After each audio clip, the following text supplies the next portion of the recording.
Hey viewers, my name's Cara. We are here at my desk today to talk about the books that I read last calendar year and also a little bit about my plans for this year, kind of hopeful plans.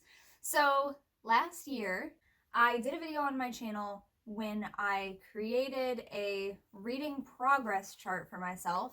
And then I also had created like a little reading plan for the last 4 months, which is these sticky notes over here. Basically, I looked ahead at all the books I was starting to read, broke down how many chapters, how many sections, if they're split up into parts, whatever, and I used a ruler on just some lined paper. This planner that I have has a bunch of blank lined note pages.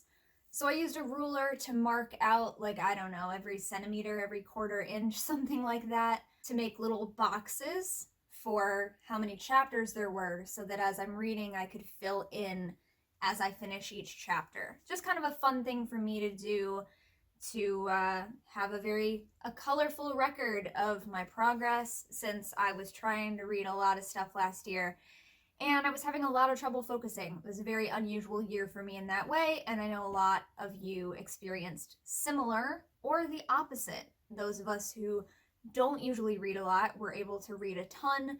Some of us who were normally would be able to read a ton didn't end up being able to read as much. And some people saw no change from their usual. So for me, it was definitely a lack of focus, and I read far fewer books last year than I normally would, or at least how many I finished. But even how many I was working on all year is kind of a low number for me usually.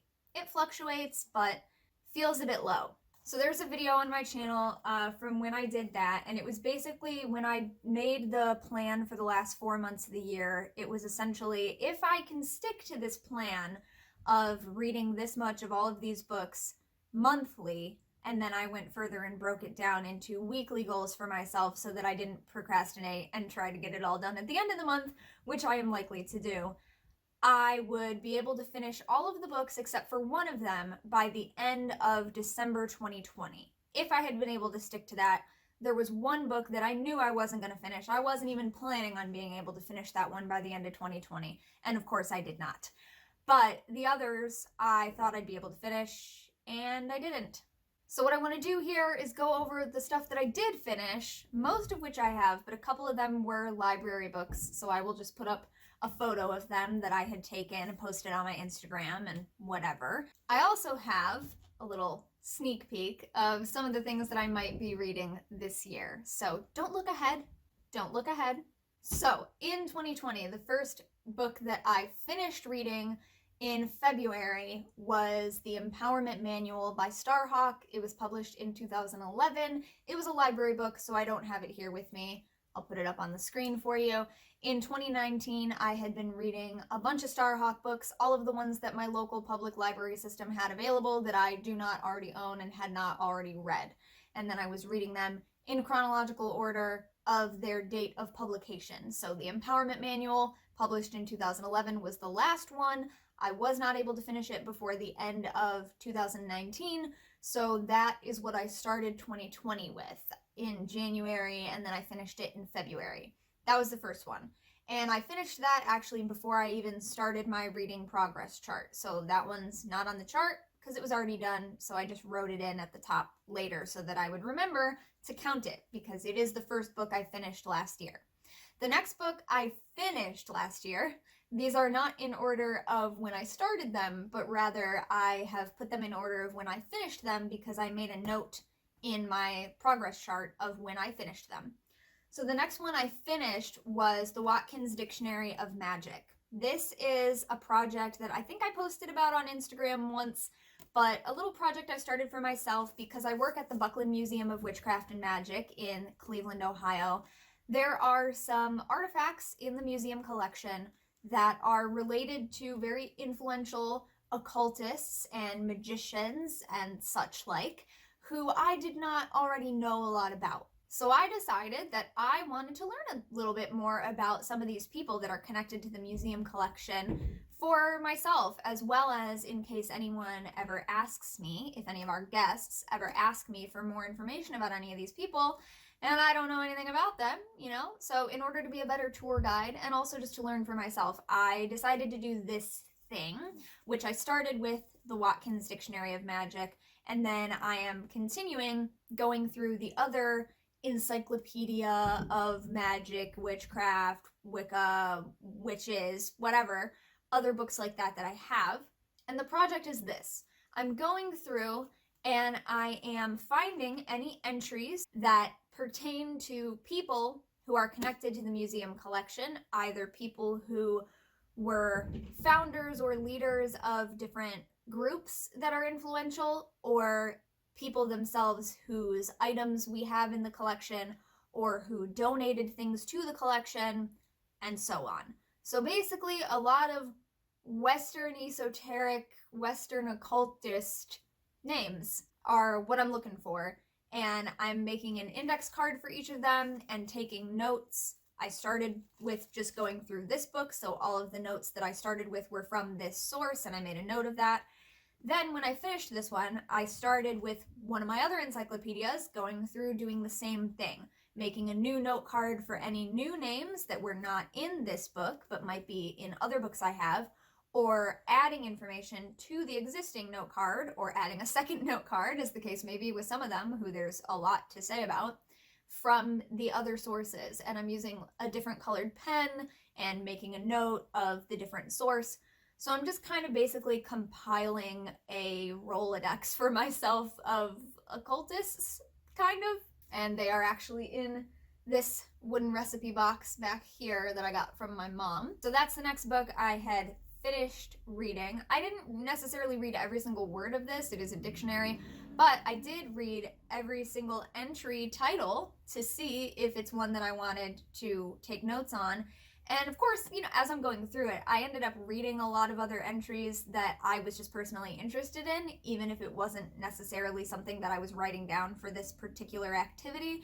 So I did end up reading quite a bit of it that I might not otherwise have done yet. And then the next book that I finished in 2020 was When They Call You a Terrorist, a Black Lives Matter memoir. I did a video about this one on my channel, so you can go see that. I won't talk too much more about it here because I did a whole video about it.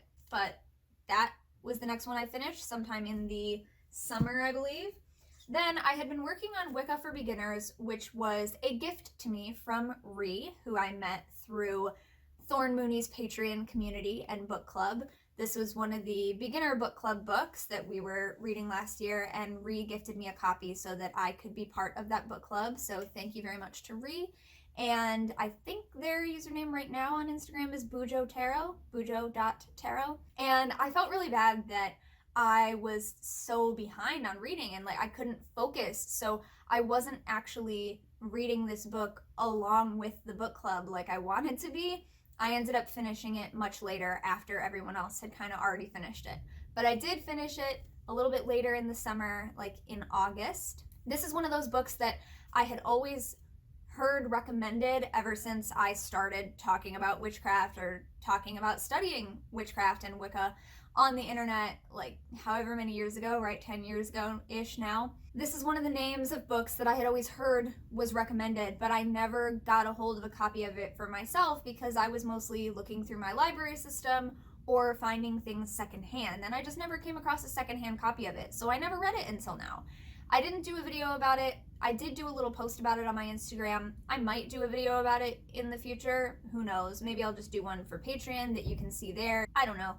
But basically, I can see why it was always so recommended. It does feel like a really good introductory experience.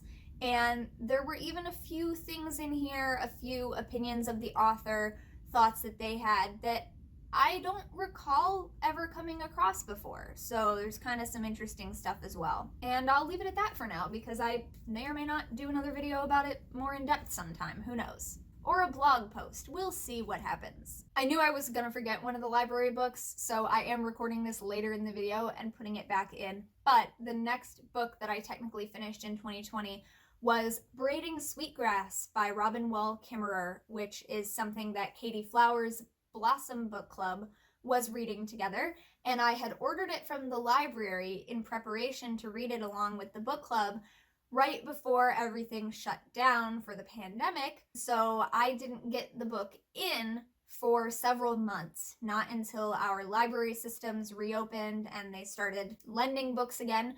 So I received my copy of the book to read from the library at least a month after the book club had already finished reading it. So I read it after the fact, after everyone else, so I finished it much later in the year. But I really enjoyed this book, and I don't know that I would have heard of it if not for the book club. I can't remember actually if I had already heard of it elsewhere before that, but I really, really enjoyed it. I posted a little bit about it on my Instagram as well, and yeah, it was a library book, so I had to finish it rather quickly when I realized someone else had placed a hold on it, so I had to give it back. Highly recommend it. That's the next one I finished. The next book I finished is a very short one. It is the new Pagan Portals, Reclaiming Witchcraft by Iris Anya Moon, who has been one of my teachers in the reclaiming tradition. This is a very short book, and I did do a video about this as well, so I won't go too in depth on it for you right now. But basically, it's just a very good, brief little introduction to the reclaiming tradition of witchcraft as a tradition, how it is structured, how it works. Anybody who's interested in learning a bit more about the tradition beyond just how we do magic, which might be quite similar to the way that a lot of other paths and traditions do magic, this is more about the structure of the community, of the tradition itself. And again, I did a video about that as well. The next book I technically finished in 2020. I had started in 2019 and I had read a lot of it in 2019. 8 Sabbats for Witches by Janet and Stuart Farrar, or Farrar, depending on who you are, where you're from, how you pronounce that. I believe they pronounce it Farrar. I had read most of this book in 2019. There are some general sections at the beginning and also at the end that I had read all of around winter solstice at the end of the year. So I read those beginning chapters and the end chapters, which are about rites of passage, basically surrounding birth, marriage, and death. And then I had read the winter solstice chapter because it was around winter solstice time 2019 that I was reading this. So I'm in the Northern Hemisphere, so December 2019. And then throughout 2020, I read the rest of the Sabbat chapters as that Sabbat actually came up throughout the year. So since I had started with winter solstice, the last chapter that I had to read was the Samhain chapter at the end of 2020. So that's why, even though I started this book before most of the other books that I read in 2020, I technically finished it toward the end of the year when I finished the Samhain chapter on Samhain, which is October 31st in the Northern Hemisphere. So there's that. And then the last one, again, that I technically finished in December was a reread for me. It's not the first time I had read this book, but I was rereading The Spiral Dance by Starhawk with a book club through my Patreon community. If you've been watching my channel for the past year, you've already heard me talk about this, and you may have even seen the videos that I've been doing as a series going over some of my personal discussion questions or journaling prompts or whatever from rereading this book. That series still has one more video coming, which will be coming up next month, February 2021, and that'll wrap up the series. But we reread this book, or read the book. Some people were reading it for the first time. I reread this book starting in like May, I think, and then finishing it in December. So technically it's the last book I finished in 2020. Now, I had some other reads going on in 2020 that I hadn't finished. So these are the books that were ongoing as of January 1st, 2020. However, I have now finished one of them. So my first finished book of 2021 is Things Fall Apart by Chinua Achebe, which I started in like September because I realized that my entire reading progress chart, everything that I had been working on, there was not a single work of fiction, which is really unusual. I am usually reading fiction throughout the year as well, but I had gotten so focused on trying to read all these other things that I wasn't reading any fiction. So I realized that when I made my plan for the last 4 months and I decided to start this novel, which I have had sitting on my to-read pile for a couple of years now since I picked up a secondhand copy of it. And so I finally read it. So I read part 1 in 2020, which brings us to about a little bit more than halfway through the book, really. And then I read part 2 and part 3 just this past week and finished it. So this one's done. It was originally published in England in 1958. I did a little post about it on my Instagram. It's a classic novel that I know a lot of people were maybe assigned to read in school. I never had to read it in school, but I knew the name because it's a big enough classic that I had always heard the name, I just hadn't read it. So when I found a copy of it at the thrift store or one of the secondhand stores that I go to sometimes, I grabbed it knowing that I would want to read it eventually, and this was the time. So, first book I have finished in 2021. These are the other things that are still ongoing that I started in 2020 that I'm working on finishing. The big ones that I don't know when I'm going to finish these. Triumph of the Moon. I started with Thorn Mooney's Patreon book club as well. I quickly fell behind because I couldn't focus on anything. I am on chapter 5. Yeah, I have yet to start chapter 5, but I knew this one would not be done in 2020. So this one I knew I was going to keep going with throughout the new year. It's a big one. I've never read it before.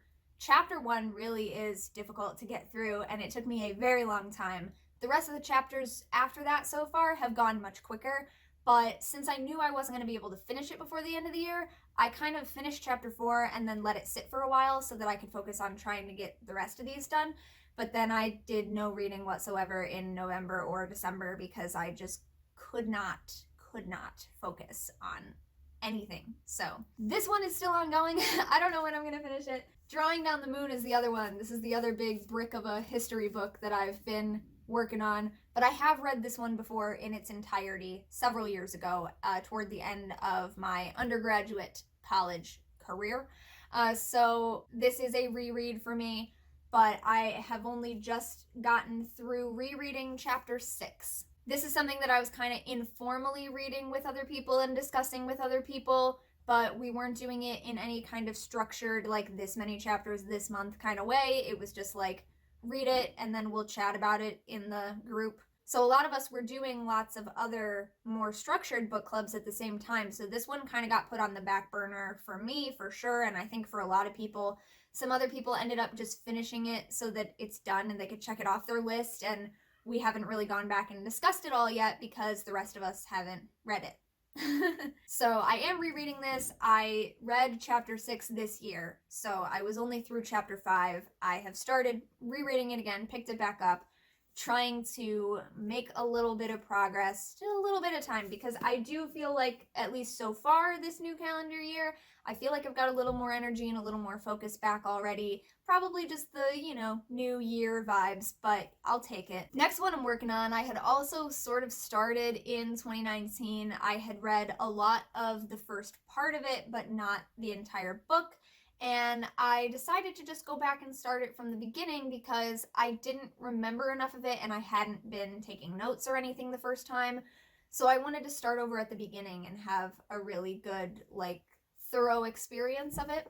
And that one is Wicca, History, Belief, and Community in Modern Pagan Witchcraft by Ethan Doyle White. I have not read this entire thing yet, as I've said, but I had read most of part 1 before, just skimming through it, and now I'm going back and have restarted part 1. And even just so far, I would say I highly recommend this book as really a little bit more of an academic, scholarly look at what Wicca is, what its history has been, what the influences on it have been. There's a lot of stuff in this book that I already know because I've been doing this stuff for a while and I've read up on it. But that said, there is even some stuff in this book that I didn't know because there are intricacies of bits of history and influences that have not come up as part of my personal path journey that someone who is writing research about it is gonna dig up a little bit more than maybe I would have just casually searching for stuff for my own practice, you know what I mean? So I am really enjoying this and I look forward to finishing it, but again, it's been one of those that didn't get a lot of focus as I was struggling to focus on things and trying to read other things. And I also kind of feel like when I do sit down and read this one, it goes quickly. And so I think that's part of why last year I didn't get it done, because I was like, oh, I can put that one off because when I do read it, it'll go quickly. Whereas I should try to like chop down little bits of these ones that are really more difficult for me.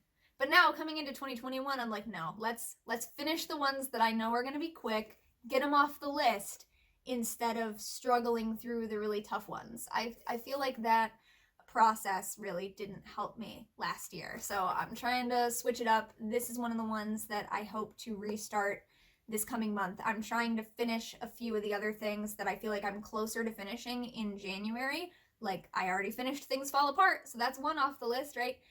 So I'm thinking I might try to start bringing this one back in next month. We'll see. And I have also been reading How to Be an Anti-Racist by Ibram X. Kendi since last summer. Really, I should have been done with this one by now too. It's not a difficult read. When I do sit down and read it, it goes quickly. I really enjoy the author's writing style. It goes back and forth between personal stories and teaching us stuff about history and politics and terminology and all kinds of things. So really, like, I could have finished this book by now, but 2020, right? So I read another chapter of this the other day to kind of catch me up to where I wanted to be at the end of October. I'm kind of going through my list here because October is when I started falling behind. So I'm like, all right, everything that I wanted to get done in September, I got done. Most of the things I wanted to get done reading in October, I got done, but a few of them I didn't. So I'm kind of trying to focus on wrapping up where I wanted to be by the end of October. Then I can look at where I wanted to be by the end of November, you know?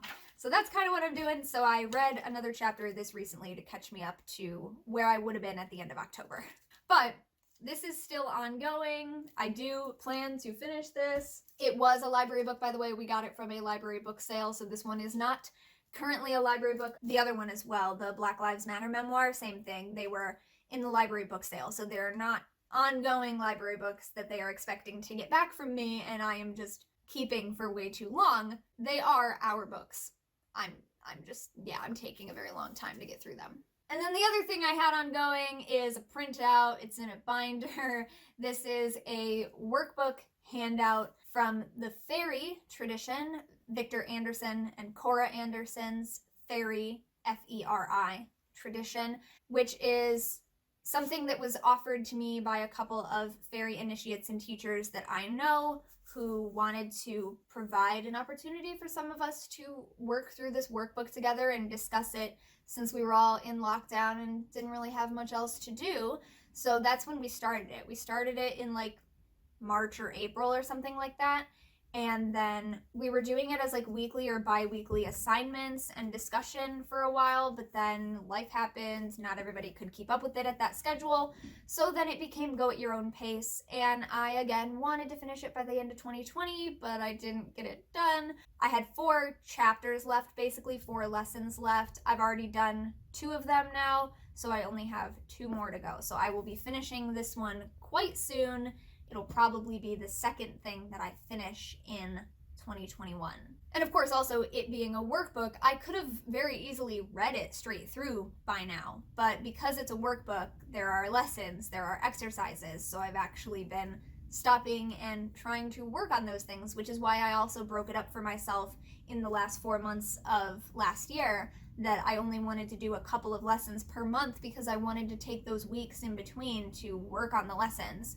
Now I'm into the last few lessons and it is mostly reading more than exercises. So I do feel like I can more sit down, read, think about it, write my notes in the margins as I go, because it's kind of more into the theory aspects of it now rather than specific practices. Yeah, should be finishing this one soon. If you've stuck with me this far in the video, go ahead and give yourself a break, because now we're going to talk about the books that are new in 2021 that I want to start reading.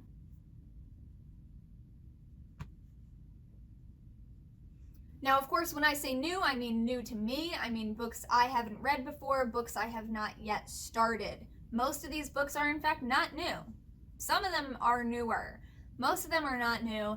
And most of them are, in fact, also secondhand. So they are not even like newly purchased books.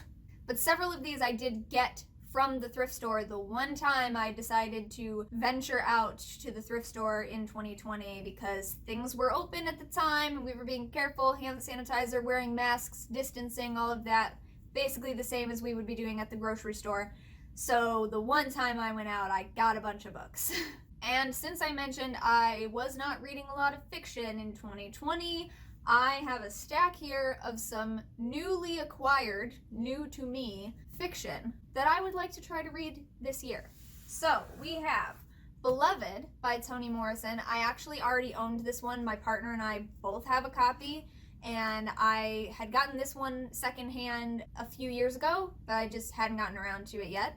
So this one. And then recently, this past year at the thrift store, I got this copy of The Bluest Eye by Toni Morrison. So I've got two Toni Morrison books that are, classics. I've been hearing about them ever since school, but again, I was not required to read them in school, even though I sort of vaguely learned about them. We vaguely learned about Toni Morrison, but I never had to read it, so I didn't get around to it yet. So I'd like to get around to it. Next, and these are in no particular order, this is just how I put them in a pile. Next one in the pile is Afterlife by Julia Alvarez. I got this at the thrift store this past year. It is actually an advanced copy, so it was obviously donated to the thrift store by someone who received an advanced copy of it for whatever reason, because normally these are not to be sold, but I've seen a couple of them recently, so clearly somebody who has advanced copies of stuff donated a bunch of them to the thrift store. I have not read anything by this author before, but it says she is the author of In the Time of the Butterflies and How the Garcia Girls Lost Their Accents, and this is her first adult novel in almost 15 years. She's written children's books, poetry, fiction, and nonfiction. There's the list there. It just sounded really interesting to me. I guess I'll read you the flyleaf briefly. Antonia Vega, the immigrant writer at the center of Afterlife, has had the rug pulled out from under her. She's just retired from the college where she taught English when her beloved husband Sam suddenly dies. And then, more jolts. Her big-hearted but unstable sister disappears, and Antonia returns home one evening to find a pregnant, undocumented teenager on her doorstep. Antonia has always sought direction in the literature she loves. Lines from her favorite authors play in her head like a soundtrack, but now she finds that the world demands more of her than words. Afterlife is a compact, nimble, and sharply droll novel set in this political moment of tribalism and distrust. It asks, what do we owe those in crisis in our families, including, maybe especially, members of our own human family? How do we live in a broken world without losing faith in one another or in ourselves? And how do we stay true to those glorious souls we have lost? Afterlife. So it sounded really interesting to me. I'm excited to get to that one. Next one I picked up is Little Fires Everywhere by Celeste Ng. Little Fires Everywhere has become a Hulu original series starring Reese Witherspoon, so I've seen Reese talk about it a lot. Reese's Book Club, that's what this little sticker thing is here. This one actually takes place in an area near to me. It takes place in Shaker Heights in Cleveland. The author grew up in Pittsburgh, Pennsylvania, and Shaker Heights, Ohio. It takes place in Shaker Heights. So, from the back. In Shaker Heights, a placid, progressive suburb of Cleveland, everything is planned, from the layout of the winding roads to the colors of the houses to the successful lives its residents will go on to lead. And no one embodies this spirit more than Elena Richardson, whose guiding principle is playing by the rules. Enter Mia Warren, the enigmatic artist and single mother who arrives in this idyllic bubble with her teenage daughter Pearl and a disregard for the status quo that threatens to upend this carefully ordered community. Suspicious of Mia and her motives, Elena is determined to uncover the secrets in Mia's past, but her obsession will come at unexpected and devastating costs. Little Fires Everywhere explores the weight of secrets, the nature of art and identity, the ferocious pull of motherhood, and the danger of believing that following the rules can avert disaster. And there is a quote from Jodi Picoult on the back that says, "I read Little Fires Everywhere in a single breathless sitting." So that is the thing also about fiction is that I tend to read it faster because I'm not taking notes on it. I'm not doing it for research. I'm reading it to enjoy it. So I'm relaxing on the couch or I'm reading it in bed before I fall asleep because I have insomnia. So sometimes I like to read to kind of wind down. So I will probably be able to read more fiction this year than anything else. But as you'll see, I've picked out the same number of nonfiction books as my starting list for this year as I have fiction. But I'll probably be able to read more fiction than non. The next one, I have had this book on my shelves for years. I got it secondhand years ago and I haven't gotten around to reading it yet. Girl in Translation by Jean Kwok. On the back, Vogue says about this book, the astonishing and semi-autobiographical tale of a girl from Hong Kong who, at age 11, shoulders the weight of her mother's American dream. The actual little description here says, when young Kimberly Chang and her mother emigrate from Hong Kong to America, they speak no English and own nothing but debt. They arrive in New York hopeful for a better life, but find instead a squalid Brooklyn apartment and backbreaking labor in a Chinatown sweatshop. Unable to accept this as her future, Kim decides to use her talent for school to earn a place for herself and her mother in their adopted country. Disguising the most difficult truths of her meager existence, Kim embarks in a double life, an exceptional student by day and a sweatshop worker by evening. In time, Kim learns to translate not just her language, but herself, back and forth between two worlds, between hardship and triumph, heartbreak and love, and all that gets lost in translation. So yeah, I picked this up years ago intending to read it and just hadn't gotten around to it yet. So hopefully this year. The next one is Palimpsest. I got this one this past year at the thrift store. It's by Catherine M. Valente, who also wrote the Fairyland novels, which are more juvenile fiction. This is definitely more adult fiction. And I actually heard of this because of S.J. Tucker, who wrote multiple albums of music based on multiple works by Catherine Valente. So there is an album that Suge has done that is based on Palimpsest. So I want to read it. I've read the Fairyland novels and I've read some short stories and things by Catherine Valente. I really enjoy her writing. And so yeah, I have S.J. Tucker to thank for introducing me to this author who I have come to really love. Back of this one says, between life and death, dreaming and waking, at the train stop beyond the end of the world is a city of Palimpsest. To get there is a miracle, a mystery, a gift, and a curse. A voyage permitted only to those who have always believed there's another world than the one that meets the eye. Those fated to make the passage are marked forever by a map of that wondrous city tattooed on their flesh after a single orgasmic night. To this kingdom of ghost trains, lion priests, living kanji, and cream-filled canals come 4 travelers. Oleg, a New York locksmith, the beekeeper November, Ludovico, a binder of rare books, and a young Japanese woman named Sei. They've each lost something important, a wife, a lover, a sister, a direction in life, and what they will find in Palimpsest is more than they could ever imagine. And finally, last one in the stack that I got at the thrift store this past year, The 5th Season by N.K. Jemisin. This is part of the Broken Earth series. This is book 1. So thankfully, the one that I happened upon at the thrift store was at least the first one in a given series.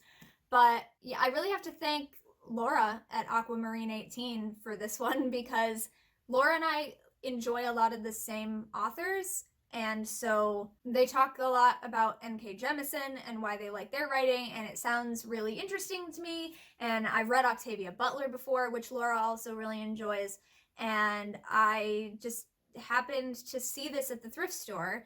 And if not for Laura having mentioned the name of this author to me multiple times, I might not have recognized it and thought, oh, let me pick that up. I might have just glanced over it. But because I am now more familiar with the name N.K. Jemisin, I was like, ooh, yes, let me get that and read that. And just to stick with the theme, the back of this one reads, "This is the way the world ends for the last time. It starts with a great red rift across the heart of the world's sole continent, spewing ash that blots out the sun. It starts with death, with a murdered son and a missing daughter. It starts with betrayal and long dormant wounds rising up to fester. This is the stillness, a land familiar with catastrophe, where the power of the earth is wielded as a weapon, and where there is no mercy." Let me know if you've read any of these, by the way, or if any of them sound interesting to you. And then for the last bit of this video, again, congratulations if you're still here with me. This is the stack of 7 nonfiction books that I currently have in my possession that I would like to read this year. This is not an exhaustive list, but this is an exhaustive video. My goodness, let's go, right? So first one, I picked this up new. Actually, the first 2 I picked up new from the Buckland Museum gift shop. We have some new books there, mostly secondhand books, but we keep a few new ones around. So one of the new ones is by Kristen J. Soleil, who did an interview with the museum director this past year during the pandemic. It's on the Buckland Museum YouTube channel. She's written multiple books. This is one of them, Witches, Sluts, Feminists, Conjuring the Sex Positive. I am very much looking forward to finally reading this. Stephen, the director of the museum, said that he got through this very quickly. He describes it as a page turner. He said he read it in just a few days. So I could probably actually get through this at the end of January, but I don't know. I might save it for February. I don't know. We'll see. I might focus on trying to wrap up some of these other things in January, start this one in February, but very much looking forward to it. And it happens to be a signed copy. Kristen wrote Best Witches. So just to give you an idea of some of the stuff that's in here, this is keywords from throughout the chapters. So we're talking about Salem's legacy, reproductive rights, rebellion and revolution, Tituba, sex magic, sex work and the sacred whore, sacred prostitutes, queering the witch, porn, pleasure, and representation is the full name of one of the chapters, fashion and style, feminist community, feminism, capitalism, and the witch, online activism, just to name a few. Very much looking forward to that one. After that, I would love to dig into Good Juju by Naja Lightfoot. Good Juju, Mojo's Rites and Practices for the Magical Soul. We also have an interview with Naja on the Buckland Museum YouTube channel, so you can check that out. I am very much looking forward to getting through this. And again, I feel like it might be a quick read as well. I could potentially read these both in February, which I might end up doing because I really want to start both of them. So these are 2 of the books that I think these are the only 2 books that I recently purchased for myself with a gift card from my mom that are new releases and new copies. Then a couple other things I picked up at the museum gift shop for myself, but they are secondhand. This book is called Reinventing Eve, Modern Woman in Search of Herself. It's by Kim Chernin. It's not an author's name that I had ever heard before, but when I was looking through the recommended reading or the bibliography of something else recently, I saw several books by Kim Chernin on it. And so, again, it's one of those things where I would have just overlooked the name because I had never seen it before if I hadn't recently picked up a copy of this, which looked interesting. And now I'm recognizing the name in the recommended reading lists of other things. But yeah, this is considered a women's studies book. I really enjoy like retellings of biblical stories, and like so working with Eve is something that I have done before, and I enjoy that aspect of this. Presents a radical reinterpretation of one of the primary myths of Western civilization, Eve's rebellious act in the Garden of Eden. Viewing Eve as a heroine of disobedience, Kim Chernin delves into mythology, religion, psychoanalysis, and literature to bring forth an exciting and transformative vision of women's place in nature and culture, etc., etc. So, this looked really cool, and again, it was a secondhand copy, so grabbed that one. I also got myself a copy of The Witch's Coven by Aidan McCoy, Finding or Forming Your Own Circle. Again, one of those books and one of those authors who unfortunately is no longer with us now, so an ancestor of spirit in our community, whose name I had always heard, but I had never gotten around to reading their books. And then now, as someone who is stepping into a role of leadership in my local community, building community within the tradition that I am most interested in, I feel like anything more that I can really read in terms of like forming groups and forming communities, even if it's not from the perspective of my individual community, can be helpful. And so, yeah, secondhand book, author that I've been meaning to read and have some representation of on my shelf. They've passed away this past year, I think, or 2019 maybe. But yeah, this book originally came out in 1997, so always bearing that in mind. I always keep the context of the time period in mind. But yeah, it's a book about covens by an author from the general area where I live, the Midwest, who published this when I was like 7 years old and I didn't even know what witchcraft was. So yeah. Then I found this New Thoughts on Tarot from a tarot symposium that happened in the 80s. And it was edited by Mary Kay Greer and Rachel Pollack. And it's literally just like written versions of several different people's like presentations of their thoughts about tarot from this tarot symposium in 1988. Heck yeah, I'm gonna read that.